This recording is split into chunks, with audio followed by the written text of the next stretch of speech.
Le challenge pour ces parents-là, c'est de lâcher le concept du parent qui sait tout à Maurice. On ne peut pas toujours dire oui à un enfant, on ne peut pas non plus être dans le tout sans limite parce que la toute-puissance, ça fait peur à un enfant. En tant que parent, on se rend compte qu'ils grandissent après eux. Moi, ce que j'essaie de faire au quotidien, c'est de les enraciner. C'est ok d'aller mal, c'est pas la fin du monde. Et c'est ok aussi si maman, elle pleure un petit peu, après elle se ressaisit. C'est la première fois de ma vie que je suis maman d'une fille de 15 ans. Et je lui ai dit, j'apprends avec vous. Si la somme du tout n'est pas supérieure à la somme des individus, le collectif n'a pas sa force, n'a pas sa raison d'être. En anglais, on utilise souvent ce terme responsibility. Donc, my ability to respond to life. Bienvenue dans ce nouvel épisode de Talk Series, un podcast réalisé à partir des tables rondes organisées par le groupe Attitude. Talk Series, qu'est-ce que c'est ? C'est un lieu d'échange qui interroge sur les sujets qui comptent, à l'île Maurice comme ailleurs. Des sujets qui permettent à la société d'aujourd'hui de réinventer le monde de demain. Parents, enfants, managers, collaborateurs, que ça soit dans la sphère privée ou professionnelle, à la maison, à l'école ou dans l'entreprise, la question du bien vivre ensemble apparaît aujourd'hui fondamentale. À une époque marquée par la suprématie des réseaux sociaux, par l'affaiblissement du lien social, par la hausse des cas de harcèlement et de burn-out, remettre du lien et de l'humain est aujourd'hui essentiel pour construire une société inclusive et bienveillante. C'est pour aborder ce sujet de fond que le groupe Attitude a lancé ce nouveau Talk Series, qui interroge le bien vivre ensemble au travers de la parentalité et du leadership.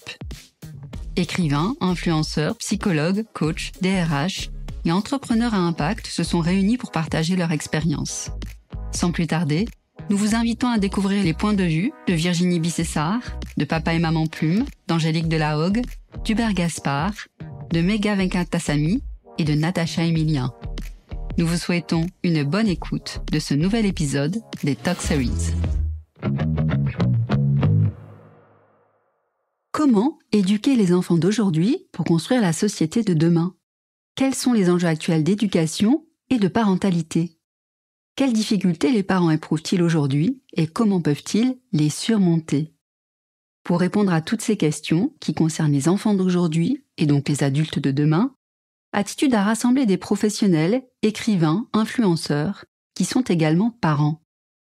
Sans jugement, mais à partir des constats relatifs à sa propre expérience et au retour d'expérience des membres de sa communauté, Papa Plume, écrivain influenceur et porte-parole de la parentalité égalitaire, évoque la difficulté d'être parent en raison d'injonctions souvent contradictoires.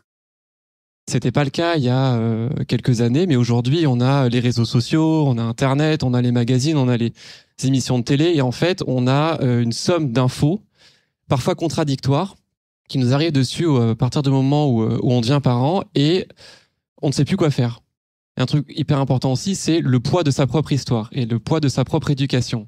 Moi, je discute beaucoup avec des parents de ma communauté, qui me disent moi j'ai envie d'élever mon enfant sans violence, de manière positive, etc. Mais d'un côté, j'ai été éduqué moi-même avec de la violence, ce qui a été le cas de beaucoup d'enfants malheureusement dans les années 70, 80, même 90. Et en plus, j'entends des discours qui disent que l'éducation positive, c'est pas tellement bien, que ça fait des enfants rois, que donc en fait il y a beaucoup de confusion autour de tout ça. On y reviendra certainement, mais l'éducation positive, ce n'est pas laisser son enfant faire n'importe quoi. Au contraire. Je pense qu'en fait, on a tous envie de bien faire dans notre parentalité. On a tous envie d'élever des enfants qui soient heureux, épanouis et qui aient confiance en eux. Maintenant, c'est la question des outils. Comment faire ? Comment faire avec sa propre histoire, sa propre éducation, avec l'entourage proche ?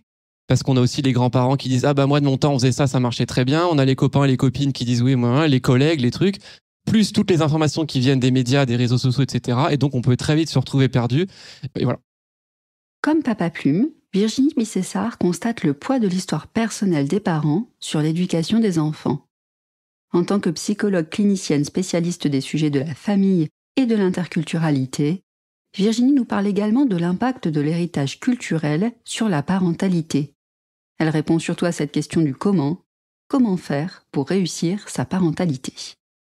Je pense qu'on sous-estime énormément comment nos parents nous ont shape Et pour rejoindre le thème de l'interculturalité, comment notre communauté aussi nous shape à considérer qu'est-ce qu'est un enfant, qu'est-ce qu'est éduquer l'enfant. Donc ça arrive avec beaucoup de stéréotypes et ça rejoint notre propre bagage, parfois nos blessures aussi et nos traumas. Et les forces qu'on a développées avec la résilience en devenant adulte. Le point le plus important, c'est d'arrêter de culpabiliser. Je pense qu'on veut tellement bien faire, qu'on se sent tellement coupable parce que le repas est pas entièrement bio, parce que on fait au mieux avec les informations qu'on a à l'instant T. D'accord ?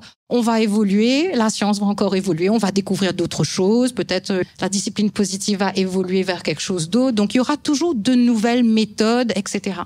Mais au moment où on est là, avec notre histoire personnelle, avec notre background culturel, on fait de notre mieux. Et je pense que faire de notre mieux, c'est rester connecté avec son enfant. Et ce qui m'importe le plus en tant que psychologue, quand je reçois des enfants, des parents, ou qu'on aborde ces problématiques, c'est la qualité de la relation qu'on développe avec son enfant. Pour Marianne, alias Maman Plume, la connexion avec son enfant est un élément essentiel pour vivre une parentalité épanouie. On est dans un monde ultra connecté et en même temps tellement déconnecté. Et je pense que ça, c'est un des plus grands enjeux de la parentalité, c'est comment justement on reste connecté à nos enfants, on a du lien avec eux. Une connexion qui évolue avec le temps et qui repose beaucoup sur l'échange et la communication, comme le confirme Angélique Delahogue. Angélique est coach et engagée dans la protection de l'enfance. Mais c'est à partir de son expérience de maman qu'elle nous explique comment elle vit sa parentalité et comment elle tente d'apaiser les conflits familiaux qui surgissent au moment de l'adolescence. Juste pour préciser, en fait, d'où je parle, en fait, quand je parle de parentalité, j'ai 2 enfants. J'ai un ado de 16 ans, donc un fils qui a 16 ans, et ma fille aînée a bientôt 19 ans ce mois-ci.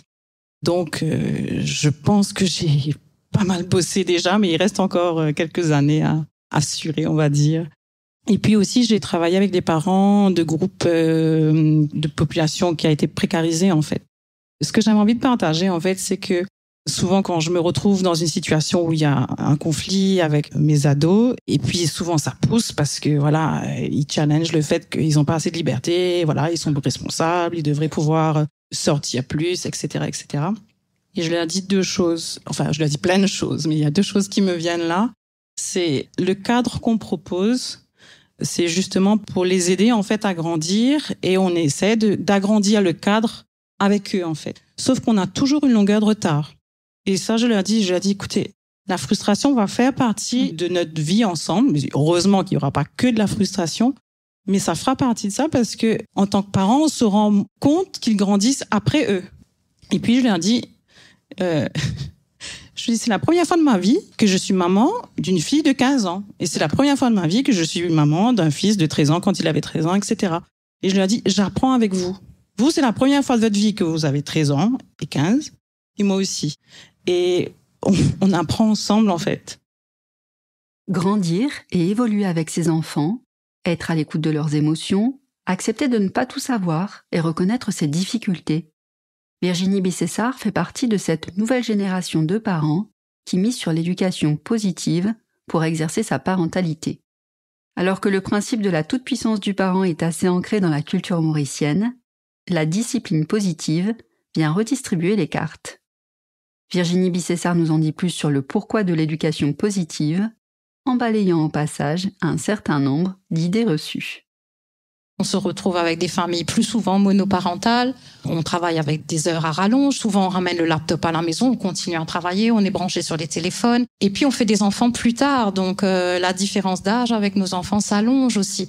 Il y a l'arrivée de la technologie et on se retrouve entre un monde traditionnel avec les religions, les traditions, les croyances de nos grands-parents, de nos parents, et la modernité qui vient frapper à la porte des enfants, qui arrivent dans la famille, parce que maintenant, on apprend de nos enfants, parce que nous, on est la génération perdue. On sait même pas se servir de Snapchat. On maîtrise à peine Facebook. Donc, du coup, on apprend d'eux. Et le challenge pour ces parents-là, c'est de lâcher le concept du parent qui sait tout à Maurice. C'est une croyance très forte chez nous qu'on a, que l'enfant est un vase, est une toile blanche et le parent doit venir plaquer des choses dessus, l'éducation va venir plaquer des choses dessus et c'est ça qui va faire que quand on mélange bien, ça va faire un enfant. Non, Pas du tout. Ça ne marche plus dans ce monde-là. Ça n'opère plus avec ces générations-là. Et l'avantage de la discipline positive, c'est de partir de la réflexion de l'enfant, de partir de l'émotion de l'enfant. Maintenant, il ne faut pas oublier que dans la discipline positive, il y a aussi la partie où on responsabilise l'enfant. Tu es responsable de ce que tu fais de tes émotions, tu es responsable de throw a tantrum et de réparer le tantrum aussi. Et donc, du coup, on oublie cette partie-là. Je pense que ça, c'est un des challenges qu'on va devoir relever aussi. On ne peut pas toujours dire oui à un enfant. On ne peut pas non plus être dans le tout sans limite parce que la toute-puissance, ça fait peur à un enfant. Angoissant de pouvoir tout faire et d'avoir tout ce qu'on veut, qu'il n'y ait pas de limite. Où est-ce que ça s'arrête? Parce que c'est ça la fonction de parent, d'être contenant et d'apprendre aussi aux enfants que la frustration fait partie de la vie. On est accountable de ce qu'on fait, de ce qu'on dit et de notre action et des conséquences sur les autres. Donc, il faut aussi qu'on prenne ça en compte et qu'on transmette ces savoirs-là à nos enfants, mais sans, bien sûr, violence qu'on a pu vivre dans les générations précédentes où la fessée était la règle commune, où on n'avait pas le droit de regarder nos parents dans les yeux. Et donc, du coup, là, la discipline positive se met au niveau de l'enfant, mais n'oublie pas non plus que derrière, il y a des apprentissages importants comme gérer les frustrations, gérer ses émotions, et c'est ça qui fait grandir. C'est le cadre. On ne pourrait pas être libre s'il n'y avait pas de cadre. Il faut une limite à dépasser pour qu'il y ait une liberté. Le sujet de la parentalité positive donne naissance à d'autres réflexions et à d'autres remises en question des modèles traditionnels. Depuis la naissance de sa fille, Papa Plume se fait le porte-parole de la parentalité égalitaire au travers de ses publications sur les réseaux sociaux. Il rassemble ainsi une communauté de parents qui peuvent partager leurs difficultés et leurs questionnements. Ça a commencé en 2018 quand ma fille Ambre est née. De manière très simple, c'est que moi j'ai toujours adoré écrire. Et moi-même, quand j'allais devenir papa, quand Marianne était enceinte et quand je suis devenu papa, et que je cherchais des sources d'informations sur la paternité, c'était soit des choses autour de très blagues, ou alors très factuelles, comment changer une couche, le guide du meilleur papa, machin. Mais des récits un peu intimes dans lesquels j'aurais pu m'identifier, il n'y en avait pas. Donc je me suis dit, écoute, essaie de le créer, et puis si ça se trouve, ça intéressera des papas. Aujourd'hui, je suis suivi à 93% par des mamans. Donc bon. Mais en tout cas, ça a commencé comme ça. Et mon compte, à la base, n'était pas engagé. C'était simplement raconter les péripéties quotidiennes. Comment tu prends le métro parisien avec une poussette, par exemple. Ouais. C'est un délire. Donc c'était raconter les petites aventures quotidiennes. Et puis, je gardais en tête le congé paternité. Parce que moi, je l'avais eu à l'époque, qui était de 10 plus 11 plus 3 jours, donc 14 jours. Donc au bout de 14 jours, je suis retourné travailler. Donc j'avais laissé Marianne seule avec Ambre et je me suis dit, qu'est-ce que tu fais là? Il y a un problème. Comment tu veux qu'elle se repose si t'es pas là? C'est impossible. Et j'avais ce sujet qui me trottait un peu dans la tête et puis un beau jour, je me suis dit, donc ma page était pas très suivie, je devais avoir 1000 personnes qui me suivaient, un truc comme ça. Un beau jour, je me suis dit, vas-y, écris dessus. Je fais une lettre en disant, où je raconte tout ce que je ressentais sur ce congé paternité, quoi. Et puis le machin explose. Partout, tu vois. Donc j'ai été contacté par des médias, des machins, et ensuite j'ai fait partie d'un collectif de papas. Et donc on a fait un collectif, on a rencontré le gouvernement, le Premier ministre, le secrétaire d'État, voilà. Ça a arrangé tout le monde. Eux, ils avaient un groupe de papas à montrer, on nous a regardé, on les a écoutés. Nous, on a fait allonger à 1 mois, donc finalement tout s'est bien goupillé. Et à partir de ce moment-là, mon compte est devenu un peu plus engagé autour de la paternité, de la parentalité bienveillante. Et moi, je me suis aperçu d'un truc très frappant. Au-delà du fait que les gens sont un peu perdus, c'est que les parents sont très étonnés de voir que tout le monde galère autant qu'eux. Enfin, moi, j'ai beaucoup de messages de remerciements en me disant « Mais ça fait du bien de voir qu'on n'est pas les seuls à en chier, quoi. » Et qu'on se pose tous la question « Comment bien faire? Comment s'en sortir ?» Et que tout le monde est un peu perdu et que finalement, se sentir appartenir à cette grande famille de parents tous un peu paumés, qui ont tous envie de bien faire et qui savent pas trop comment, ça fait du bien aux gens, tout simplement, quoi. Comme le prouve le succès de la communauté créée par Papa Plume, les parents ont aujourd'hui besoin de se retrouver, de partager leurs histoires, leurs galères et leurs solutions. Du parent tout sachant, on évolue vers un parent qui accepte ses faiblesses et qui les partage pour mieux les surmonter. La participation à une communauté de parents aide souvent à vivre une parentalité plus épanouie. Virginie Bissessart a de son côté instauré des ateliers de parents pour favoriser ces échanges. Ces ateliers sont l'occasion de partager les difficultés que de nombreux parents rencontrent et de mener une réflexion commune autour d'un objectif, améliorer la qualité de la relation avec son enfant. Ces ateliers permettent donc d'évoluer vers une parentalité décomplexée, qui remet en cause le principe de performance dans le cadre de la relation parent-enfant. On est dans une société qui valorise tellement la performance et encore plus au sein de l'entreprise. Aujourd'hui, on en revient un petit peu, heureusement, mais on est aussi dans la performance en tant que parent. Donc, il faut être le meilleur parent, il faut que ton enfant soit bien poli, répond bien, il se tient bien tout le temps, etc., etc. Mais ça marche pas. C'est pas une question de performance avec un enfant. C'est encore une fois une question de connexion. Et d'être connecté à son monde intérieur, qui n'est pas le nôtre, parce qu'il a ses petits soucis à lui, le cerveau est pas mature, etc., etc. Il y a plein de choses qu'il faut qu'on lui transmette, mais tant qu'on n'est pas connecté à ce qu'il vit, on ne sait pas quoi bien transmettre. Comme le souligne Virginie Bicessart, on s'éloigne des modèles éducatifs qui valorisent la performance et la perfection pour s'orienter vers un modèle davantage axé sur l'épanouissement personnel, le développement de la singularité et le respect de l'altérité. Dans un contexte où les enfants sont de plus en plus exposés, le rôle de protection des parents est plus que jamais essentiel, même s'il est parfois complexe à exercer, comme l'explique Angélique de la Hogue. Déjà, au niveau de la fratrie, pour ceux qui ont des frères et sœurs, ça peut être un sacré challenge. Et en fait, quand on a un enfant, tout le travail que ça demande sur soi pour vraiment accompagner cet enfant-là, quand il y en a deux, c'est pas 1 plus 1. C'est 1 plus 1 plus la relation entre les deux qu'il faut gérer. Et c'est comme s'il y a c'est pas 3 enfants, mais c'est 3 éléments, 3 entités, en fait, à gérer. Ma fille et mon fils sont tous les deux, en fait, des personnalités très affirmées. C'est ce qu'on souhaite pour eux, pour qu'ils puissent un peu se défendre dans la vie. Mais ça nous complique vraiment les choses en tant que parents, parce qu'ils se disputaient beaucoup. Ma fille, maintenant, est partie étudier, donc elle est plus à la maison.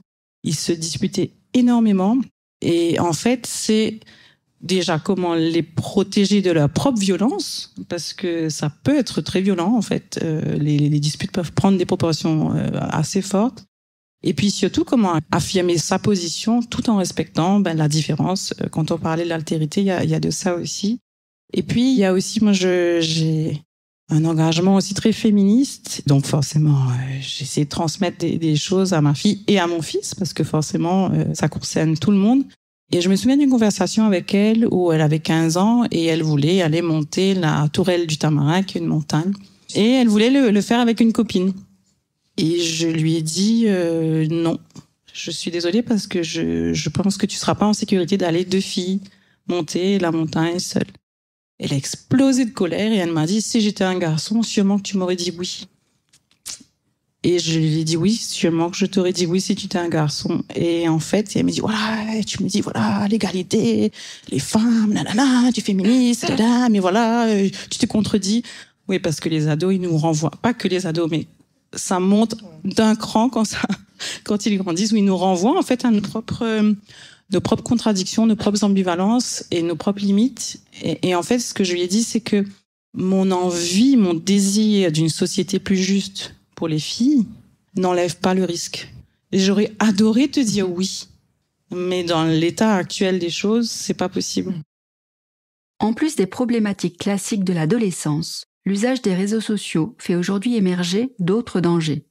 Le harcèlement est une problématique sociétale qui nécessite de la sensibilisation et de la protection.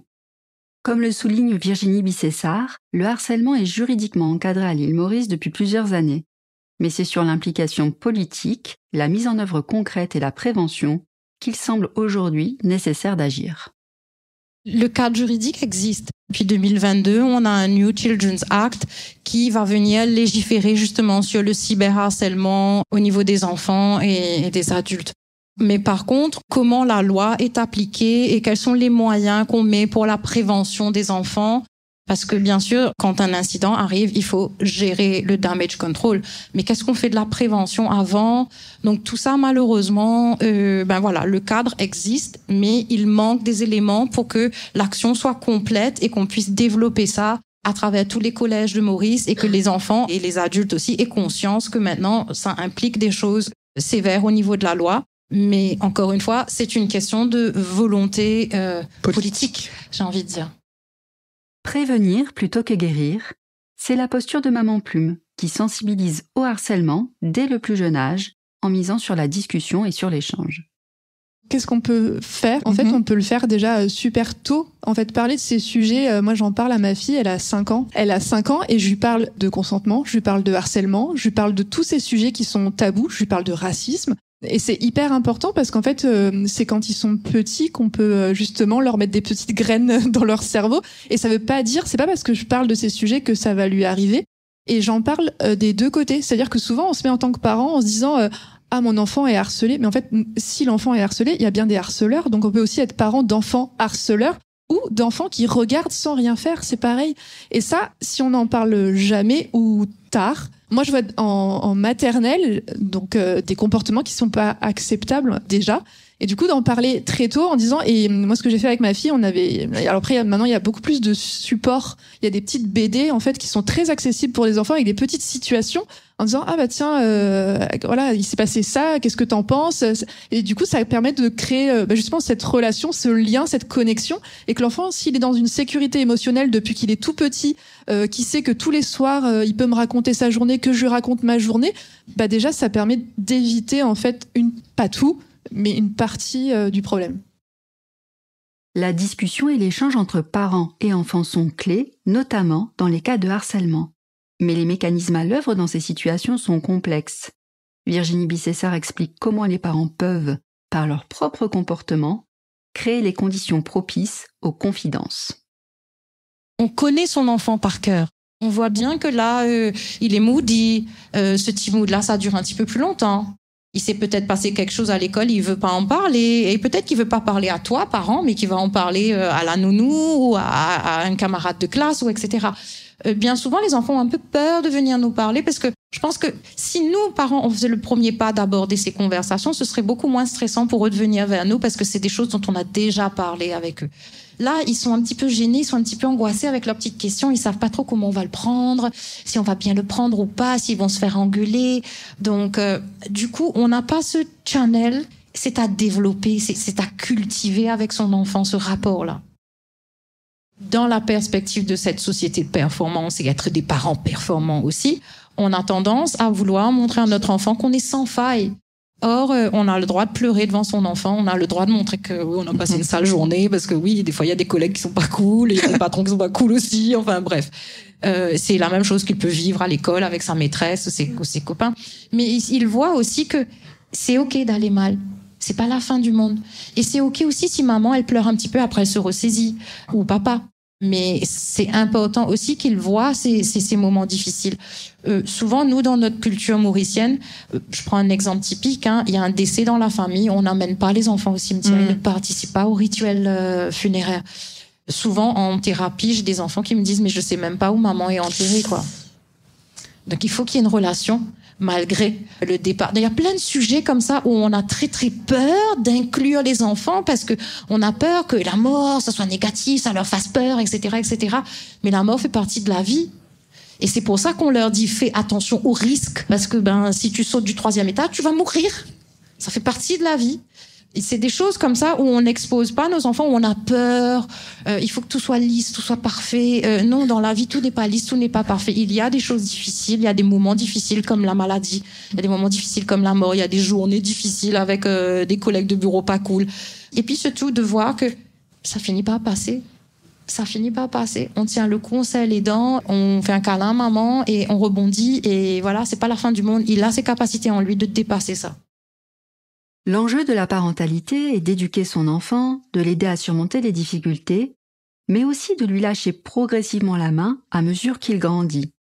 En tant que parent, il faut donc accepter un rôle évolutif et envisager une autre façon de rester connecté à son enfant quand celui-ci aspire à plus de liberté. Angélique Delahogue nous livre son avis de parent. 18 ans, c'est court. Bon. Quand on galère, ça paraît long, mais c'est court en fait. Et surtout qu'arrivé à l'adolescence, j'ai l'impression de perdre un peu de l'influence positive que je voulais avoir sur les enfants. Et finalement, à l'adolescence, c'est les copains en fait qui ont le plus de poids en fait par rapport aux ados. Et ce que j'ai eu envie de faire, moi, c'est d'influencer les influenceurs. Tant que possible, inviter les copains à la maison, échanger avec eux, discuter avec eux, connaître leur cercle. Au-delà de cette connexion qui paraît déterminante, Papa Plume conclut le sujet de la parentalité en parlant d'enracinement, une notion qui lui semble essentielle pour la sécurité émotionnelle des enfants. Moi, ce que j'essaie de faire au quotidien, c'est de les enraciner dans le monde, dans l'amour qu'on leur porte, dans notre famille nucléaire, comme dirait Yam qui adore ce mot, et dans notre famille élargie, et puis dans son groupe d'amis, et puis dans la communauté de l'école et de notre quartier, etc. Et pour moi, tout ça, ça renvoie un peu à la notion des liens d'attachement et de port d'attache. Et je veux que ça reste solide jusqu'à la fin de nos vies, quoi. Qu'à tout moment, ils puissent venir nous dire s'ils ont quelque chose sur le cœur, si quelque chose ne va pas ou si quelque chose va bien, qu'il n'ait jamais d'hésitation à venir nous parler. Et tout ça, je pense que ça se travaille dès leur tout petit, dès le plus jeune âge. Et pour moi, l'éducation bienveillante, c'est pas leur dire tu peux faire n'importe quoi, ça n'a rien à voir avec ça. C'est leur donner un cadre de confiance absolue, d'amour inconditionnel, de dire ce que t'as fait, ça me déplaît, mais je t'aimerai toujours de la même façon, inconditionnellement, jusqu'à la fin des temps. Tu pourras toujours me parler, je serai toujours ton papa, je serai toujours là pour t'écouter. Et je pense que c'est ça la chose la plus fondamentale, parce qu'on est leur figure d'attachement, en fait. On est les premières personnes qui voient quand ils naissent, et s'ils peuvent pas avoir confiance en nous, qui peuvent avoir confiance, quoi. L'enfant se développe et grandit avec son caractère, sa singularité, son environnement, l'éducation qu'il reçoit, mais aussi le lien qu'il aura su tisser avec ses parents. Ce sont donc de multiples facteurs qui le forgent en tant qu'adulte, et notamment en tant que professionnel. Le contexte est lui aussi un facteur influent, que ce soit dans l'exercice de la parentalité ou l'organisation de l'entreprise. Les rapports au travail changent, notamment entre managers et collaborateurs. Ils évoluent vers un management plus horizontal et plus inclusif. Natacha Emilien est entrepreneur à impact, Deputy Group CEO à CSI Energy Group, fondatrice du Board of Good et présidente et membre du comité d'audit et de risque du Board d'Attitude Property. Par les fonctions qu'elle occupe au sein de nombreuses structures, Natacha dispose d'un poste d'observation privilégié pour constater le besoin d'évolution du leadership. Plus qu'un besoin, l'évolution du leadership semble être aujourd'hui une réalité. Pour Megha Venkatasammy, consultante et méta-coach certifiée, cette évolution s'effectue selon un mouvement cyclique qui n'est pas sans rappeler les cycles de la nature et de la vie humaine. Le leadership aujourd'hui, c'est intéressant. On dirait c'est un leadership en mouvement de constante récréation. Aujourd'hui, on commence à entendre « I'm obsolete and I will have to unlearn and learn again ». Et si moi, je superpose mon regard et les bases de mon métier, je dirais que on commence à voir l'émergence d'un leadership cyclique. Donc, les saisons de la vie, les saisons de la terre, on commence à comprendre qu'il y aura le printemps, un début, des idées, des créations, l'été, peak performance, ralliement, la récolte. On aura l'automne où il faudrait récolter ce qui en reste, la transmission des apprentissages, commencer à aller en repos, et l'hiver aller complètement en repos et se dire qu'on recommence. Peut-être c'est limite innocent de ma part, mais je dis c'est bourré d'espoir. C'est rempli d'espoir parce que plus le leadership est cyclique, on va toucher à la nature de l'humain. Et plus on touche la nature de l'humain, on met les chances de notre côté, hein. L'enfant qui a été bousculé rentre comme adulte bousculé dans le corporate. L'adulte peut-être aura beaucoup plus de chances d'évoluer maintenant.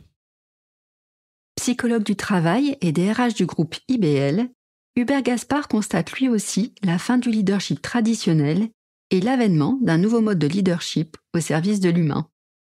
Je pense que le leadership est en pleine transition. Le leadership d'antan, on avait l'image le leader était celui qui possédait l'information, qui avait l'autorité et qui savait tout. Or, aujourd'hui, nous sommes en pleine transition. L'information est en abondance. Ce n'est plus le leader qui connaît tout. C'est le leader qui va savoir utiliser l'information pour être au service des gens et non pas en autorité. On parle de leadership bienveillant, on parle de leadership servant. En plein challenge de la technologie, on aurait tendance à se dire, est-ce que le leader peut être remplacé par l'intelligence artificielle?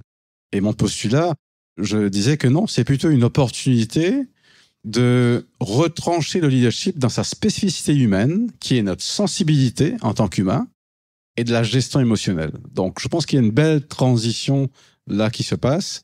Et aussi peut-être une dernière chose sur le leadership. Les jeunes d'aujourd'hui, et là on parlera peut-être un peu plus tard de la génération Y et Z, demandent d'être dirigés par des leaderships visionnaires. qui peuvent voir au-delà de ce que voit tout le monde. Donc pour moi, voilà un peu les éléments du nouveau leadership de ce que nous vivons aujourd'hui. Alors que le leader se met de plus en plus au service des équipes, le collectif doit aussi prendre le pas sur l'individu pour le bien commun dans l'entreprise. La gestion des potentiels individuels, des différentes personnalités et l'épanouissement de chacun restent des sujets cruciaux pour les managers. Hubert Gaspard nous partage son point de vue sur les éléments à considérer pour exercer son leadership dans ce contexte. C'est vrai qu'aujourd'hui, nous assistons à quelle est la place finalement des individualités à forte personnalité, à fort potentiel, on l'entend sur le langage, haut potentiel, fort potentiel, talent de demain, et en même temps, il y a un collectif à gérer. Alors, je commençais pour dire que si le collectif ne répond pas à l'équation suivante, donc comme il a dit à la base, je suis mathématicien, je vais vous donner une équation. Si la somme du tout n'est pas supérieure à la somme des individus, le collectif n'a pas sa force, n'a pas sa raison d'être. Donc l'entreprise aujourd'hui doit pouvoir répondre à cette problématique. Mais ceci dit, comment est-ce qu'on peut faire profiter du collectif quand nous avons des individus qui sont de plus en plus affirmés, avec des personnalités aussi fortes, et on l'a dit par rapport aux jeunes. À cela, je donnerai quelques critères. Qu'est-ce qui profiterait à l'entreprise d'être armée de ces individus? Je pense que premièrement, il faudrait qu'il y ait une agilité mentale, maintenant qu'on demande, de la part de chaque individu. Aujourd'hui, on n'est plus dans un poste pour 10, 20 ans. Les postes changent et on demande à avoir une agilité d'adaptation. On parle aussi beaucoup de la capacité à se remettre en question assez plus souvent qu'on ne le pense. Donc, on ne peut pas se dire aujourd'hui, je fais un poste et voilà, je suis tranquille. On est constamment questionné. Troisièmement, la capacité de se dire que je crée mon identité, mais au service de l'autre. Parce que je ne suis pas seul en entreprise, je travaille avec des collègues. Et les collègues peuvent aussi servir de collectif, parce que j'ai vu, là, assister à pas très longtemps aussi, quelqu'un à fort potentiel, mais qui ne s'est pas intégré dans son équipe et qui s'est fait éjecter. Donc, on peut être très bon, on peut être un très fort talent, mais le collectif aussi a sa force. Il y a quelques éléments, en tout cas, de plus en plus, et le dernier sondage, pour ceux qui connaissent, de Great Place to Work, a mis ça un peu en avant. On parle beaucoup le terme est en anglais, de psychological safety, que je pourrais traduire en français de confort psychologique. Si le collectif ne fait pas provision de ce confort psychologique, c'est-à-dire la capacité à un individu, un professionnel, de dire des choses sans pour autant avoir peur des réprimandes, le collectif risque de ne pas bénéficier du tout du potentiel de l'individu. Deuxième chose, si l'individu a la capacité de mettre en avant son espace de créativité sans pour autant avoir peur d'avoir des représailles, ça profite à l'entreprise aussi. Et peut-être troisièmement, il faudrait que l'ensemble de ces individus puissent créer de la valeur pour l'entreprise, mais aussi pour soi. Il y a un nouveau concept aujourd'hui.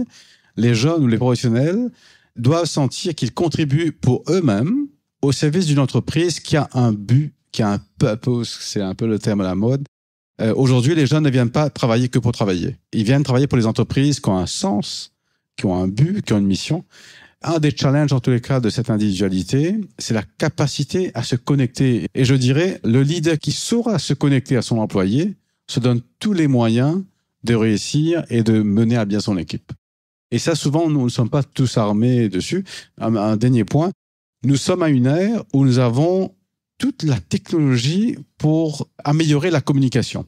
Nous sommes bombardés de communication. Or, nous voyons que la capacité de communiquer entre équipes est bien là, un fort challenge qu'on vit en entreprise.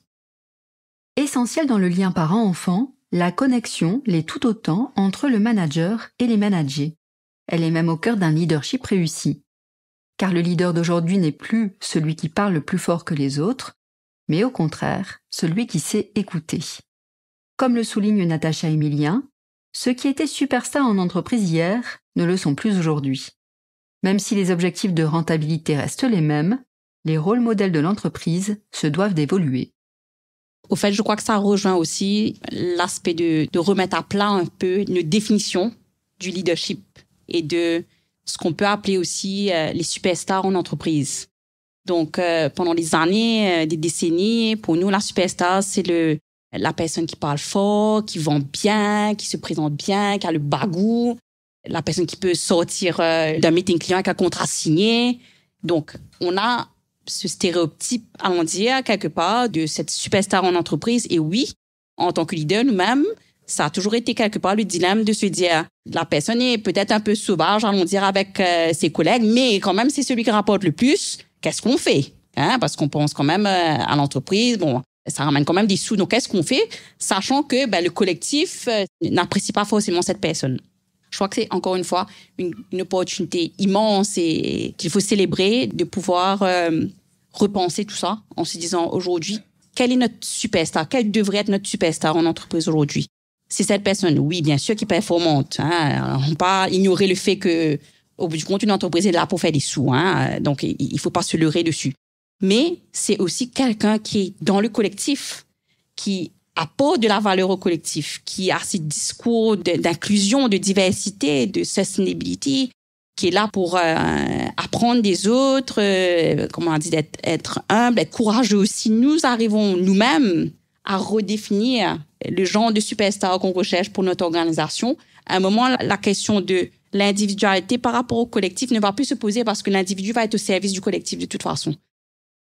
Le collectif et la connexion aux autres sont des dimensions essentielles pour exercer son leadership. Mais pourquoi certains réussissent-ils et d'autres non? Autrement dit, quelles sont les clés pour établir le lien avec autrui? Pour Megha Venkatasammy, les questions de croyances et de valeurs personnelles sont à la base de notre rapport aux autres.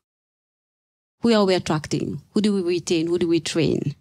On attire ce qu'on appelle des meaning makers, des créateurs de croyances. Donc, vous êtes là ce soir, vous êtes habillé d'une façon, vous êtes accompagné d'une personne, vous avez bu quelque chose, vous avez mangé quelque chose. Croyez-moi, il y a des croyances attachées derrière. Peut-être c'est inconscient, mais il y a des croyances attachées à l'arrière. Et les croyances, on n'en voit pas les croyances, on voit pas les valeurs, on voit pas les identités. C'est quelque part, everybody knows there's a mind, we don't know where the mind is, but there's a mind, and there are many minds. There's a mind in the gut, there's a mind in the heart, and there's a mind somewhere else. Quand moi, je commence à me découvrir moi et comprendre qu'en tant que créateur de croyances, ça a été dicté par mon vécu, je peux commencer à défaire maintenant. Des fois, j'entends des choses comme « Communicating with human beings is irritating ». Imaginez avoir deux personnes comme ça dans ton équipe qui a cette croyance, belief, qui dit « Communicating with human beings is irritating ». Et ça vient d'où? Ça vient pas juste de la domestication de base, mais ça vient des expériences, ça vient vraiment du corps de la personne. La vie qu'on connaît, elle est très ancrée, elle est embodied. Si je commence à me connaître moi, donc en anglais, on utilise souvent ce terme responsibility. J'adore ce terme parce que c'est responsibility. Donc, ability to respond to life. Donc, j'en fais quoi? Est-ce que je retourne au bureau et je dis que j'aime pas cette personne, elle me met dans des états où je commence à me poser la question, mais qu'est-ce qui se passe chez moi à chaque fois que je vois Natacha? Pourquoi sa voix me titille autant? Pourquoi je dis souvent, j'arrive pas à la sentir? Qu'est-ce qu'il y a chez moi? Donc aujourd'hui, vraiment, le leadership, il y a cet aspect personnel, et quand je dis leadership, ça dépasse un titre, c'est la personne avant tout. Donc cette notion de responsabilité. Et je dis souvent que human beings, l'être humain est biologically wired pour relier, pour connecter. Pour Hubert Gaspard, se connaître soi, c'est aussi respecter qui l'on est. Même si le milieu professionnel requiert une certaine adaptation personnelle, il faut toujours veiller à ne pas franchir certaines limites, au risque de se perdre. Un individu qui rentre en entreprise a souvent de ce qu'on appelle son masque naturel. Quand il est seul, il a aussi un masque adapté quand il est en entreprise. Il y a même des outils psychométriques qui mesurent ça.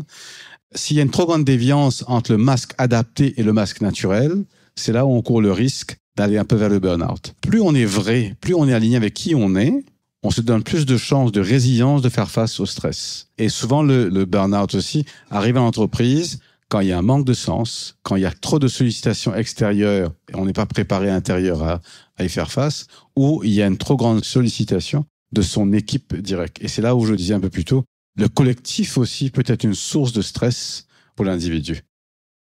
Pour Natacha Emilien, accepter qui l'on est, c'est aussi reconnaître et montrer ses défauts et ses faiblesses. Alors que les leaders devaient jusqu'à peu afficher une posture de force, de puissance et de perfection, ils gagnent aujourd'hui à être plus authentiques. Comme le soulignent Natacha Emilien et Megha Venkatasammy, la vulnérabilité a des vertus pour l'individu et pour le collectif. Dans ma carrière, je crois que j'ai été voir des dizaines de psychologues, coachs, et je crois que je suis même pas guérie quelque part. Si on peut être guéri de tous ces traumas quelque part internes, on est en train de toucher là, en fait, la question de l'humanité, de démystifier, au fait, le leader, parce que le leader, après tout, c'est un être humain.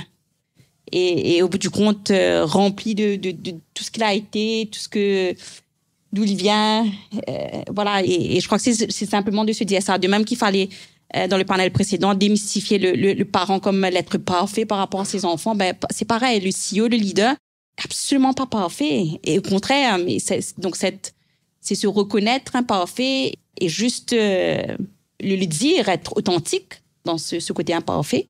Et je pense que quelque part, c'est ça aussi qui va apporter cette psychological safety quelque part pour les autres. Parce que si même mon CEO, il se donne le droit d'être imparfait, mais moi aussi, je peux venir avec mon imperfection. Et quelque part, ben voilà, je suis authentique en entreprise. Ça me donne l'autorisation d'être authentique en entreprise. Donc, je crois que, encore une fois, il faut en parler. Il ne faut pas hésiter à lui dire. Oui, je suis dans une position de leadership, mais je suis aussi imparfaite que vous. Exercer son leadership de façon authentique, avec plus d'humanité et d'humilité, tel est le choix de Natacha Emilien.